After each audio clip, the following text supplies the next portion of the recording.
ಎಲ್ರಿಗೂ ನಮಸ್ಕಾರ. ವರಮಹಾಲಕ್ಷ್ಮಿ ಅಮ್ಮನವ್ರಿಗೆ ತುಂಬಾ ಸರಳವಾದ ವಿಧಾನದಲ್ಲಿ ಹೇಗೆ ಸೀರೆನ ಉಡಿಸ್ಬೋದು ಅಂತ ನೋಡೋಣ.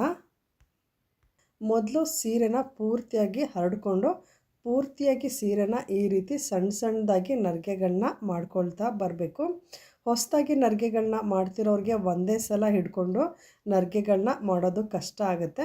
ಆದ್ದರಿಂದ ಒಂದು 5-6 ನರಿಗೆಗಳು ಆಗ್ತಿದ್ದಂಗೆ ಕ್ಲಿಪ್ಗಳಿಂದ ಕವರ್ ಮಾಡ್ಕೊಳ್ತಾ ಬನ್ನಿ. ನೋಡಿ, ಈ ಥರ ಜೋಡಿಸ್ಕೊಂಡು ಒಂದು 5 ಇಲ್ಲ 3 ನಿಮಗೆ ಎಷ್ಟು ಇಟ್ಕೊಳ್ಳೋಕೆ ಸಾಧ್ಯ ಅಷ್ಟು ನರಿಗೆಗಳನ್ನ ಕ್ಲಿಪ್ಪನ್ನ ಹಾಕ್ಕೊಳ್ತಾ ಬನ್ನಿ. ನೀವು ಹೇಗೆ ಸೀರೆನ ನರಿಗೆ ಮಾಡ್ಕೊಳ್ತೀರೋ ಅದೇ ರೀತಿ ಪೂರ್ತಿ ಸೀರೆನ ಈ ಥರ ನರಿಗೆ ಮಾಡಿ ಜೋಡಿಸಿ ಇಟ್ಕೊಳ್ಬೇಕು. ಆದಷ್ಟು ಸಣ್ಣ ಸಣ್ಣ ನರಿಗೆಗಳನ್ನ ಮಾಡ್ಕೊಳ್ಳಿ. ಸಣ್ಣ ಜಾಸ್ತಿ ನರಿಗೆಗಳು ಬಂದಷ್ಟು ಅಮ್ಮನವ್ರಿಗೆ ಸೀರೆ ತುಂಬಾ ಚೆನ್ನಾಗಿ ಕಾಣುತ್ತೆ. ಪೂರ್ತಿ ಸೀರೆನ ಈ ಥರ ನರಿಗೆಗಳನ್ನ ಮಾಡಿಕೊಂಡು ಮತ್ತೊಂದು ಸಲ ಸರಿಯಾಗಿ ಜೋಡಿಸ್ಕೊಂಡು ಕ್ಲಿಪ್ಗಳನ್ನ ಹಾಕಿ ಮೊದಲೇ ರೆಡಿ ಮಾಡಿ ಇಟ್ಕೊಂಡ್ರೆ ಹಬ್ಬದ ದಿನ ಸೀರೆನ ಉಡ್ಸೋದಕ್ಕೆ ತುಂಬ ಸುಲಭವಾಗುತ್ತೆ. ಮೊದಲು ಟೇಬಲ್ ಮೇಲೆ 2 ಮಣೆಗಳನ್ನ ಇಟ್ಕೊಂಡಿದ್ದೀನಿ. ಅದ್ರ ಮೇಲೆ ಆ ತಟ್ಟೆಗೆ ಅಕ್ಕಿ ಹಾಕ್ಕೊಂಡು ಅದರಲ್ಲಿ ಅಷ್ಟದಳ ಪದ್ಮ ರಂಗೋಲಿನ ಹಾಕ್ಕೊಂಡು ಅರಿಶಿನ ಕುಂಕುಮ ಹೂವನ್ನ ಇಟ್ಕೊಂಡು ಒಂದು ಬಿಂದಿಗೆಯಲ್ಲಿ ಪೂರ್ತಿ ಅಕ್ಕಿ ಇಲ್ಲ ನೀರು ತುಂಬಿಸ್ಕೋಬೇಕು. ಸೀರೆನ ಉಡ್ಸೋದಕ್ಕೆ ಸುಲಭ ಆಗಲಿ ಅಂತ ಬಿಂದಿಗೆಗೆ ಕಂಠಕ್ಕೆ ಒಂದು ಕೋಲನ್ನು ಕಟ್ಕೊಂಡು ಸೀರೆನ 2 ಬದಿ ಈಕ್ವಲ್ ಆಗಿರೋವಂತೆ ಹಾಕ್ಕೊಂಡಿದ್ದೀನಿ. ಸೀರೆ ಮೊದಲ ನರಿಗೆ ಇರುತ್ತಲ್ಲ ಅಲ್ಲಿ ಮೇಲ್ಗಡೆ ಪಿನ್ ಹಾಕ್ಕೊಂಡು ಸೊಂಟದ ಪಟ್ಟಿನ ನೋಡಿ ಈಗ ಈಕ್ವಲ್ ಆಗಿದೆ ಅಂತ ನೋಡಿಕೊಂಡು ಸೊಂಟದ ಪಟ್ಟಿನ ಮಧ್ಯಕ್ಕೆ ಕಟ್ಕೊಳ್ಬೇಕು. ಸೊಂಟದ ಪಟ್ಟಿನ ಕಟ್ಕೊಂಡ್ಮೇಲೆ ನೀವು ಕ್ಲಿಪ್ಗಳನ್ನ ಬಿಚ್ಕೋಬೇಕು. ಫಸ್ಟೇ ಕ್ಲಿಪ್ಗಳನ್ನ ಬಿಚ್ಕೊಂಡು ಸೊಂಟದ ಪಟ್ಟಿ ಕಟ್ಕೊಳ್ಳೋಕೆ ಹೋದರೆ ನರಿಗೆಗಳು ಜೋಡಿಸ್ಕೊಳ್ಳೋದಕ್ಕೆ ಸರಿಯಾಗೋದಿಲ್ಲ.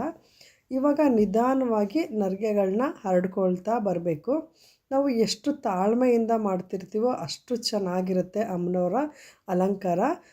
ನೋಡಿ, ಈ ಥರ ನಿಧಾನವಾಗಿ ಬಿಡಿಸ್ಕೊಂಡ್ರೆ ನರಿಗೆಗಳು ತುಂಬಾ ಚೆನ್ನಾಗಿ ಜೋಡಿಸ್ಕೊಳ್ಬೋದು. ಒಂದೊಂದೇ ನರಿಗೆನ ಈ ರೀತಿ ಜೋಡಿಸ್ಕೊಳ್ತಾ ಬನ್ನಿ. ಸೀರೆಯ ಒಳಗಡೆ ಭಾಗಕ್ಕೆ ಫಸ್ಟ್ ನಾವು ಪಿನ್ ಹಾಕ್ಕೊಂಡಿದ್ವಲ್ವ, ಈಗ ಕೆಳಗಡೆ ಭಾಗಕ್ಕೆ ಮೇಲ್ಗಡೆ ಹಾಕ್ಕೊಂಡಿದ್ವಿ ಮೊದಲು.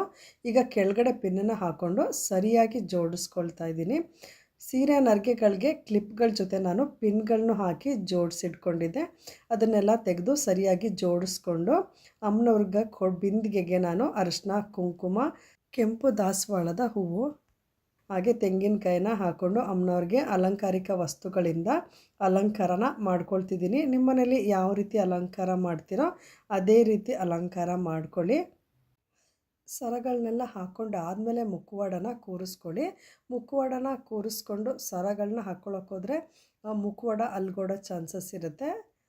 ನಂತರ ಜಡೆ ಬಿಲ್ಲನ್ನ ಹಾಕ್ಕೊಂಡು ಇನ್ನೊಂದು ಹಾರನೂ ಹಾಕ್ಕೊಳ್ತಿದ್ದೀನಿ. ನಾನು ಇಲ್ಲಿ ವೀಡಿಯೋಗೋಸ್ಕರ ಪ್ಲಾಸ್ಟಿಕ್ ಹಾರನ ಹಾಕ್ಕೊಂಡಿದ್ದೀನಿ. ಆದರೆ ನೀವು ಹಬ್ಬದ ದಿನಗಳಲ್ಲಿ ನಿಜವಾದ ಹೂಗಳಿಂದ ಅಲಂಕಾರ, ಮಲ್ಲಿಗೆ ಹೂವು, ಸೇವಂತಿಗೆ ಹೂವಿಂದ ಅಲಂಕಾರ ಮಾಡ್ಕೊಳ್ಳಿ.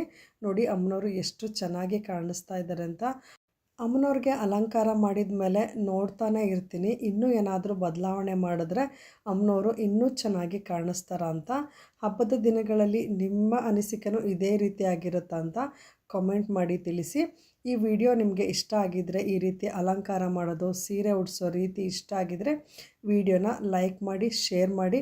ಮತ್ತೊಂದು ಹೊಸ ವಿಡಿಯೋದೊಂದಿಗೆ ಭೇಟಿ ಆಗ್ತೀನಿ. ಧನ್ಯವಾದಗಳು.